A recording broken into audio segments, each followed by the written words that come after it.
Atlantic মহাসাগরের মাঝখানে এমন একটি দেশ রয়েছে যার সৌন্দর্যে কোনো স্বর্গের চেয়ে কম নয়, অথচ বিশ্বের অনেক মানুষই আজও এই দেশটির নাম জানেন না। সেই রহস্যময় ও মনোমুগ্ধকর দ্বীপরাষ্ট্রের নাম কেপ ভার্দে, যার সরকারি নাম কার্বো ভার্দে।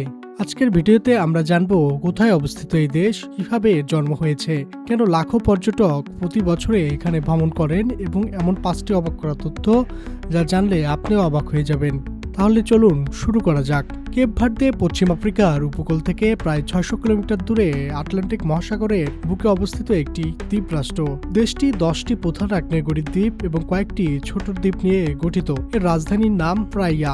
চারিদিকে নীল সমুদ্র, সোনালী বালুর সৈকত, পাহাড় আর মনোরম আবহাওয়ায় কেপ ভার্দেকে বিশ্বের অন্যতম সুন্দর দ্বীপ দেশে পরিণত করেছে। তাই অনেকে একে আটলান্টিকের লুকানো স্বর্গও বলে থাকেন। আয়তনে ছোট এবং জনসংখ্যায় মাত্র 6 লাখ হলেও কেপ ভার্দে বিশ্ব পর্যটন মানচিত্রে একটি গুরুত্বপূর্ণ নাম।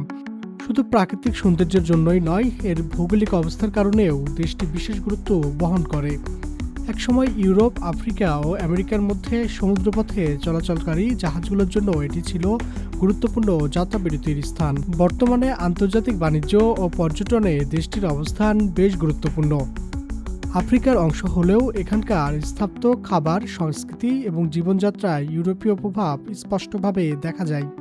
এই অনন্য মিশ্রণই কেপ ভার্দেকে অন্য দেশগুলো থেকে আলাদা করেছে।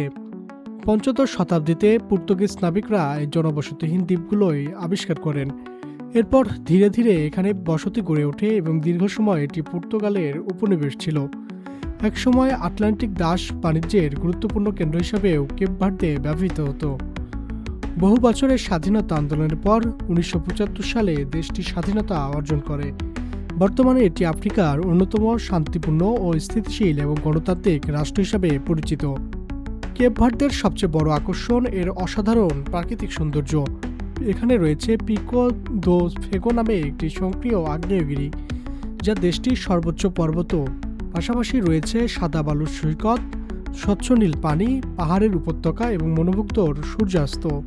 সার্ফিং, ডাইভিং, হাইকিং এবং টিভি দেখার মতো নানা অভিজ্ঞতার জন্য প্রতি বছর বিশ্বের বিভিন্ন দেশ থেকে হাজার হাজার পর্যটক এখানে ভ্রমণ করেন।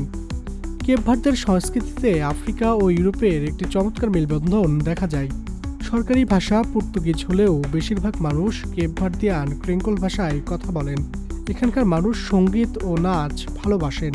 বিশেষ করে মর্না সঙ্গীত দেশটির সাংস্কৃতিক পরিচয়ে গুরুত্বপূর্ণ অংশ। বিশ্বখ্যাত শিল্পী সেজারিয়া এভারো এই সঙ্গীতকে আন্তর্জাতিক অঙ্গনে জনপ্রিয় করে তুলেছেন। অতিথি পরায়ণতা এবং রঙিন উৎসবেও কেপ ভার্দের অন্যতম পরিচয়। নিরিবিলি পরিবেশে ছুটি কাটাতে চাইলে কেপ ভার্দে হতে পারে দারুণ এক গন্তব্য। বছরের বেশিরভাগ সময়ই এখানকার আবহাওয়া উৎস ও আরামদায়ক থাকে। সুন্দর রিসোর্ট, নিরাপদ পরিবেশ এবং সুস্বাদু সামুদ্রিক খাবার, মনোমুগ্ধর সমুদ্র সৈকত পর্যটকদের বারবার এখানে ফিরিয়ে আনে। বর্তমানে পর্যটনই দেশটির অর্থনীতির অন্যতম প্রধান চালিকা শক্তি। ইউরোপের বিভিন্ন দেশ থেকে সরাসরি ফ্লাইট থাকায় প্রতি বছর বিপুল সংখ্যক পর্যটন এখানে বেড়াতে আসেন। জানেন কি, কেপ ভার্দেতে বছরে প্রায় 350 দিনের মতো রোদেলা আবহাওয়া থাকে। দেশটির সর্বোচ্চ পর্বত পিকো দো ফেগো এখনও সক্রিয় আগ্নেয়গিরি। আফ্রিকায় অবস্থা হলেও এখানকার সরকারি ভাষা পর্তুগিজ।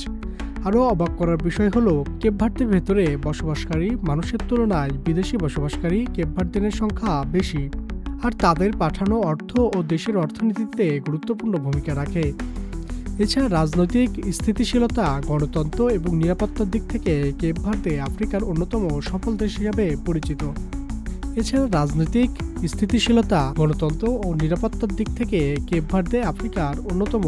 দেশ হিসাবে পরিচিত। আয়তনে ছোট হলেও কেপ ভার্দে প্রমাণ করে একটি দেশের সৌন্দর্য তার আকারে নয়, বরং তার প্রকৃতি, ইতিহাস এবং সংস্কৃতিতে লুকিয়ে থাকে। নীল সমুদ্র, আগ্নেয়গিরি এবং সমৃদ্ধ সংস্কৃতি, শান্ত পরিবেশ, সব মিলিয়ে এটি সত্যিই আফ্রিকার এক লুকানো স্বর্গ। আপনি কি আগে কেপ ভার্দের নাম শুনেছিলেন? আপনার উত্তরটি কমেন্টে জানাতে ভুলবেন না।